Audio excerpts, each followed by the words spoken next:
So, Coach, let's get into it, brother. Let's get into it, man. Tell me. Let's go for the Joe Rogan experience. We're gonna go over totally the Coach Joe K Rogan experience. There we go, the Coach K experience. All right.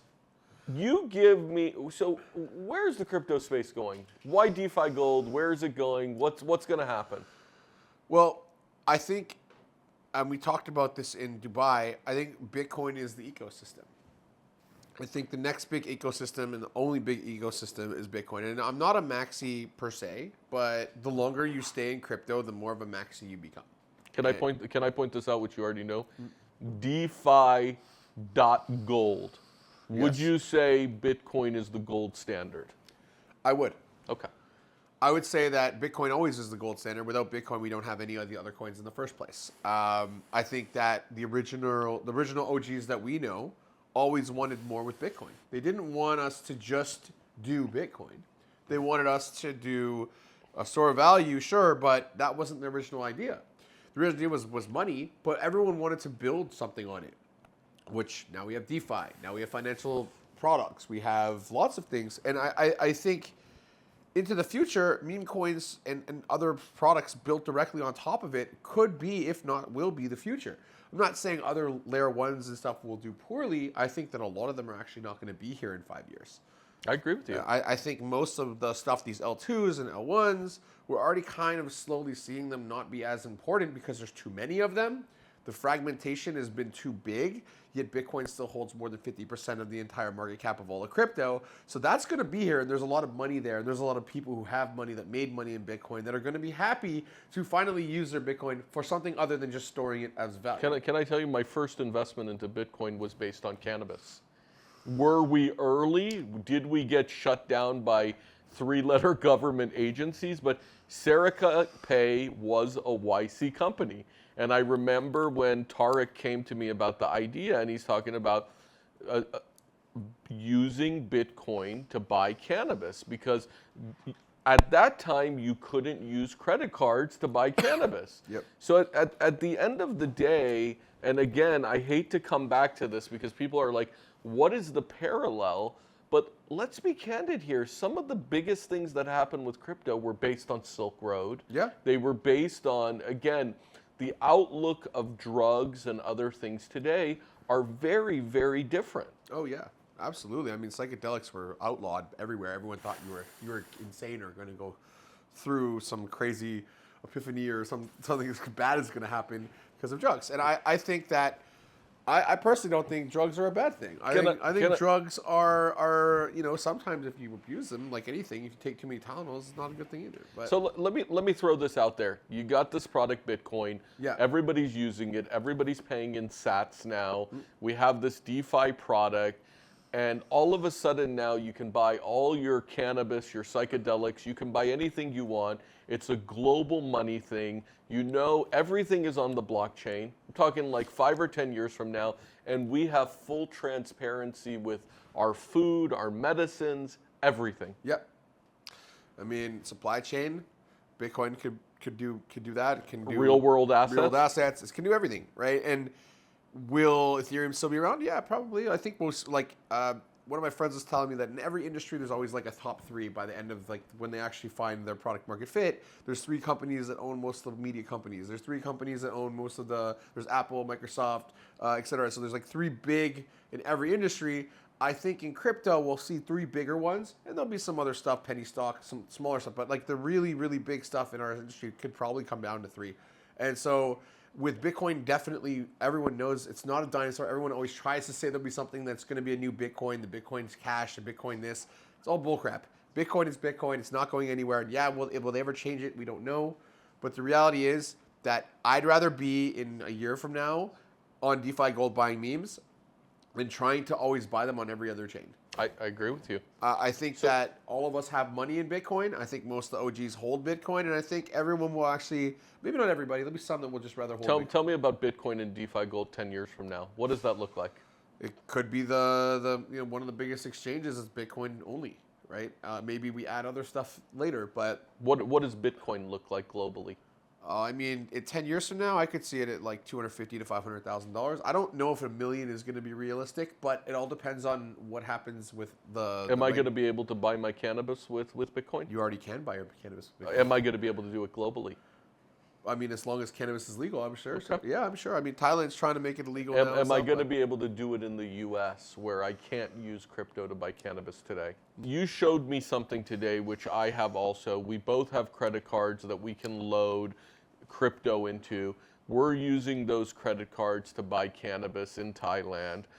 And crypto with these on-ramps and off-ramps, as critical mass happens, and everybody now is using these credit cards where you can load crypto on, critical mass hits. Yep. And we won't need more and more store value companies, right? Like, I think now it's getting to a point where we have almost everything. And at the end of this cycle, this is why everyone keeps saying this is probably going to be the last big crazy boom cycle. The third wave is always the biggest one. Always. So, you know, the fourth wave comes down, the fifth wave goes up a little bit higher. So that's why I think in like the next cycle we could hit like 250, 500. Maybe we'll do it sooner, but I always like to underpromise and overdeliver. Yeah, I do too. That's a much better way of doing business. So if you guys want to know about business, that's a great one to keep in mind. But yeah, Bitcoin will be much bigger. You know, a lot of the altcoins are going to die, and I think this time they're going to die at a disproportional rate than the last cycle. Because last cycle, people were still hopeful that these new ideas, and most of them were, some of them, not all of them, but were good ideas. NFTs came out last cycle. Those are going to probably be very prevalent still in the next cycle as well. But Bitcoin is going to have NFTs. Bitcoin has ordinals. Yeah. Bitcoin has runes. Bitcoin likely will have even better protocols built on Bitcoin specifically. And as you have an exchange, being one of the first Bitcoin exchanges that uses RGBs and runes and ordinals and like all the wallets connect directly to it, and it's an easy UI UX, and you come on that and it turns into the next Binance, right? Like Binance is huge, but if you're looking at like what's the future of crypto, well, I think this could be absolutely massive, and everyone in the world that has money has Bitcoin. Everybody. Everyone has some. And if you don't, Everybody. you're making a gigantic mistake. Yeah. Regardless if other stuff will gain more, by the time the next cycle ends, you'll make more money by holding Bitcoin than if you held anything else. It'll be the best story. Yeah, absolutely. And anybody that's posting they're selling all their Bitcoin for Ethereum, it's some bullshit. It's they bullshit. Go online. I mean, yeah, if you want to do that in the short term, if you Da Vinci. yeah, Da Vinci, yeah, right. He did that? That's what he said today. Oh my God. He's selling This all guy of the bought good- Bitcoin 10 years ago and he's selling it for, okay. There's a lot of people say Ethereum will flip Bitcoin. I don't think so. I don't think think so. it will always be number two. And if just because people say, well, ETH, you can do things, now you can do those things on Bitcoin. Totally. So the whole use case of why ETH was going to be huge is because everyone who wanted what ETH does on Bitcoin wasn't letting that happen on Bitcoin. Now it's kind of like, well, you can do that on Bitcoin. And as long as we keep the fees not exorbitant on BTC, why would you use Ethereum to do a lot of this stuff? Which is why a lot of people are using Solana because it's so cheap. So if you look at that, like CZ was right. Like the best fees, the cheapest prices is what's always going to bring the new customers because they want to save money. They want to save time. They want to save effort, right? So if you have an easy exchange to use where they can actually use their Bitcoin, where it's simple for the projects to list, where it's not costing $1 million to list on the exchange and everyone being greedy, then, and also where it's not centralized and where like everyone's holding your crypto for you and you're basically getting wrecked because of it, I think those are the use cases for DeFi Gold. And Boom. It simplifies Boom. it, right? Like boom, you know? Boom. Like, Can we jump into one other Pump.fun, Yeah. which Shadan sent me a couple weeks ago. Pumping is fun, let's be honest. And I will tell you, Shadan, it's very difficult for Shadan to like get excited, but like he loves chain flip, and he sent this to me. You know, he's now what I would say refining the model of DeFi of DeFi.Gold with what he's seen with Pump.Fun. Can you give us a little like you're very technical LBP and bonding curves. What is making Pump.Fun?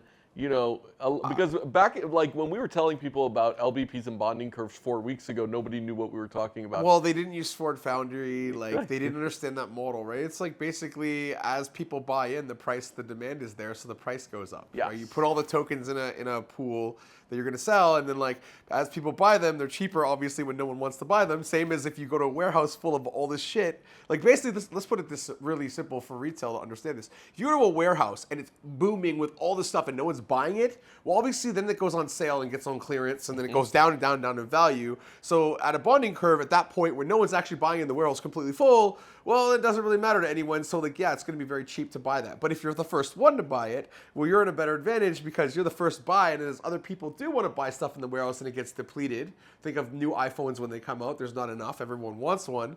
Well, then that makes the price go up. And that's how the bonding curve works, right? And so once it hits a critical mass, and all the tokens are sold, then it's like, okay, it takes that and goes on Radium and lists your token for you. And the coolest thing about Pump.Fund is you don't have to know anything.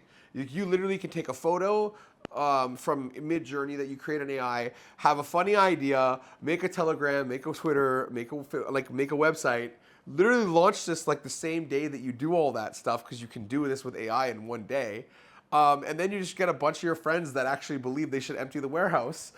Everyone buys a little bit of the supply, and then it launches. And if the people that watch this and see the meme coin, if you have maybe some really good videos or like people that understand how to market properly, all of a sudden you get a large group of people buying these meme coins, and that's what drives the value is that everyone wants something. The warehouse, let's say, has only 1,000 iPhones, right? And as you sell those iPhones out of that warehouse, when you get back like down to like 100 out of 1,000, those 100 become a lot more valuable because everyone wants, and there's only 100. And that's the bonding curve. And that's the bonding curve, right? And then also after the bonding curve is done, then it launches onto the exchange, and a bonding curve just continues. So most people don't understand. The bonding curve is this much tokens you're selling. When it hits this much and this much SOL, it will instantly go and let's say it's 100 SOL. When it hits 100 SOL of buys, all the tokens are gone, and then it launches the token on the exchange. And I'm so grateful of Pump.Fund because 4 weeks ago when we were explaining DeFi.Gold, nobody knew what a bonding curve was.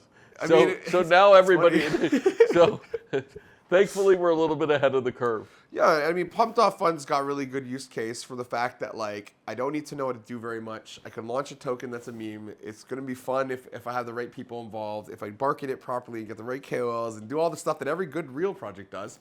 So now we do it on Runes. Yeah, then you can do it on Runes. And now we got Bitcoin behind us. And the really cool thing that I like the most about that is, if I launch a token, I raise a bunch of money first, then I sell a bunch of the supply, and then I take some of that supply and put it in on the exchange, right? And then people can buy it. That's not really as fair as Pump.Fund. The reason why everyone gets behind it is because anyone could have bought that the same time that it launched. Everyone can only buy to this point. Yep. And once that point's done, it goes on to a real exchange, and then whoever's buying it's pushing the price up because that's how this works. I love it. And there's no one who got a big-ass bag because on Pump.Fund, all the tokens are there. Even when you launch it yourself, you have to buy your own tokens, right? So if you could do as little as like 0.1 SOL or something like that, or even less than that, and you can launch a token on there. So if you could do that on Bitcoin, and you didn't know how to, and you need to do all that stuff, right? And you have an LBP model, and you understand that it's going to get launched onto DeFi Gold, then you're probably going to do that on Bitcoin, not on Solana, because Solana is centralized. It goes down sometimes. $1 trillion market cap. $1 trillion market cap. That means there's a lot of people on Bitcoin. What's the market cap on Solana? Like 66 billion? Yeah, like under 100 billion, yeah. Yeah, 66 billion, I think. Yeah, so and it's centralized. It keeps going down. Bitcoin is 13x, 15x that. Yeah, and how many times has Solana gone down, and how many times has Bitcoin gone down? We love Solana. Yeah, we love Solana. Yeah, I'm a big holder of Solana. You know this as well as I do, right? But the point is like, there's not as many people who hold Solana in terms of the value of it versus Bitcoin. And if people start seeing Bitcoin memes take off, instead of it being like on Ethereum when there's a lot of money still, but like, if you know on Solana, there's 66 billion. So people are using their Solana, maybe some USDC. What happens if there's like 10 times the amount of money, and now there's meme coins launching and they're doing well? You're going to have a lot more money going into You're getting me excited. Yeah, is your dick getting hard? He's got a little chubby right here, like, hey, get down there, boy. Schmedium. But yeah, so that's kind of like how I see DeFi Gold. And I think that's a really good explanation for someone who doesn't understand Pump.Fund or DeFi Gold and what they're doing, right? And it's like, DeFi Gold being on a bonding curve means that, like, yeah, they're doing a private sale, but when you get to launch the token in the LBP, it's starting at the same price as the private sale. Love it. So it's quite fair for the user at home to come in. And not this crazy FDV and low float. The float's going to be on the market. It's not going to be like held by everyone. 50% of it goes out day one. Then there's only 100% inflation ever, and that's only 2 months later. And then after that, there's no one pushing more tokens and devaluing your currency. So there's a huge opportunity. And I think within that first 2 months, if meme coins pop off on DeFi Gold, it's going to pop off even harder too. I'm super excited. Yeah. So, I mean, that's all the reasons why it's great. I think that, it's coming soon. It's going to be freaking awesome. And, Ansem was a great person if you're watching all of his stuff. He literally was talking about this on Laura Shin's podcast. Yeah. Love Ansem. Love Philip Lord. Yeah, love Philip Lord. Good guy. Philip's great, man.